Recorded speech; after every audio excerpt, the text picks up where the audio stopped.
Okay, let's call this meeting to order. It is 12:03, and please join me in the Pledge of Allegiance. I pledge allegiance to the flag, the United States of America, and to the republic for which it stands, one nation, under God, indivisible, with liberty and justice for all. We do have a quorum. The board are here. And so we don't need to worry about that. We have a quorum. Let's take public comment on this agenda item. Let me go ahead and re-announce the closed session for purposes of this meeting. Sorry. The board will now adjourn to closed session for a public employee performance evaluation pursuant to Government Code Section 54957B1. The title of the position is General Manager. Thank you. Thank you. Okay, public comment. Ms. Dickinson. Thank you, President Scott, and members of the board. Under this item, Government Code 54957B1, the language says, quote, subject to paragraph 2, this chapter shall not be construed to prevent the legislative body of a local agency from holding closed sessions during a regular or special meeting to consider the appointment, employment, evaluation of performance, discipline, or dismissal of a public employee, or to hear complaints or charges brought against the employee by another person or employee unless the employee requests a public session. I have been coming to CSD meetings for a very long time. I have been the target of from all of the general managers since Tammy wrote it, going back 20 years.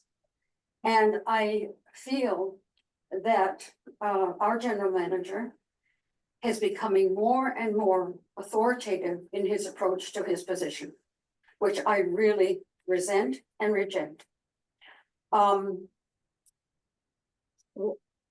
can't even describe in trying to make a very good, have a good conversation with Mr. McElhaney 4 months after he became GM.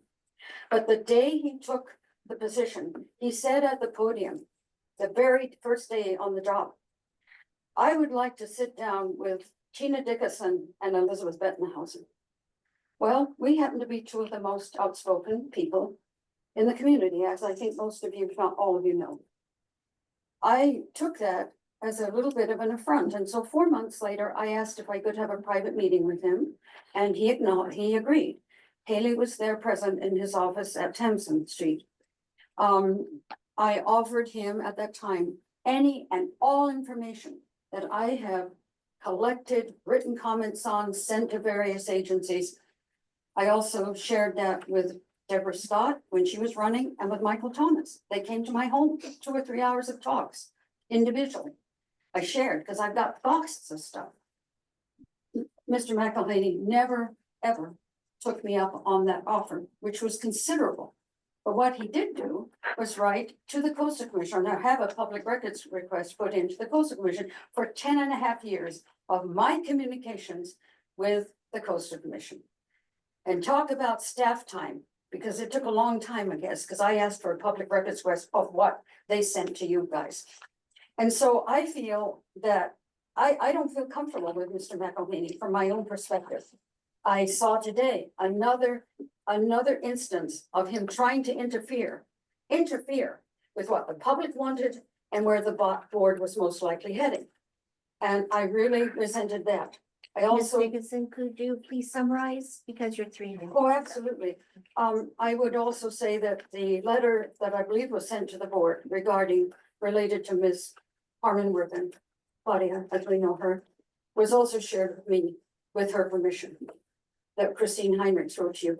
That is not the language I would expect from a general manager to a member of the community. It could have been handled in a much more professional way and still get the point across. So I have trouble with that too. Thank you. Those are my comments. Thank you for listening. Thank you. Really appreciate it. All right. Is there any other public comment? And do we have anyone online? We do have people online, but there's no public comment. Okay. Are we ready to adjourn the meeting? Yes. Okay, we're adjourning at 12:08.